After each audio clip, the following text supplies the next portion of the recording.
యుద్ధాన్ని ఆపేసిన భారత్ను బెదిరించిన అని ట్రంప్ ప్రకటించే పరిస్థితి వచ్చింది అని అంటే ఈ దేశ ప్రధానమంత్రి యుద్ధం చేయాలనుకున్నప్పుడు పాకిస్తాన్ మన మీద దాడి చేసినప్పుడు పార్లమెంటులో అఖిల పక్షాన్ని పిలిచి చర్చించడు.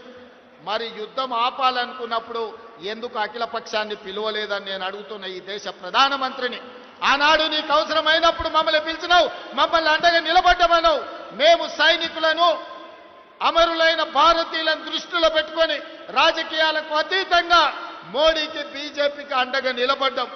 కానీ కాల్పులు ఆపినప్పుడు యుద్ధం విరమించినప్పుడు మీరు అఖిల పక్షాన్ని ఎందుకు పిలవలేదు, అందరితో ఎందుకు సంప్రదించలేదని ఈరోజు ఈ జై హింద్ ర్యాలీ సందర్భంగా నేను వారిని అడగదలుచుకున్నా.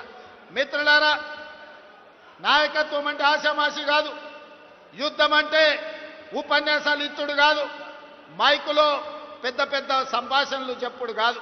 యుద్ధం అంటే ధైర్యం ఉండాలి, యుద్ధం అంటే వెన్నెముక ఉండాలి, యుద్ధం అంటే యుద్ధ తంత్రం ఉండాలి, యుద్ధ నీతి ఉండాలి, గుండెల్లో ధైర్యం ఉండాలి.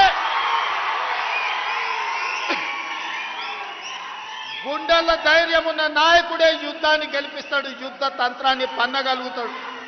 అందుకే ఇవాళ తండాలలో, గూడాలలో, మారుమూల పల్లెలో భారతదేశం నలుమూలల 140 కోట్ల ప్రజలు ఇవాళ ఆనాటి ఇందిరమ్మని గుర్తు చేసుకున్నారు. 1967లో చైనా అతి తెలివితేటలు ప్రదర్శించి భారతదేశం మీద యుద్ధం ప్రకటించింది.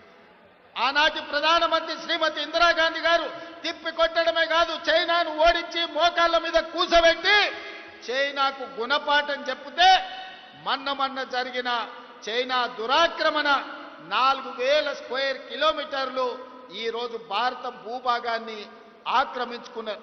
కర్నల్ సంతోష్ బాబు సూర్యాపేట కోదాడ బిడ్డ ఉత్తమ్ కుమార్ రెడ్డి గారి నియోజకవర్గాన్ని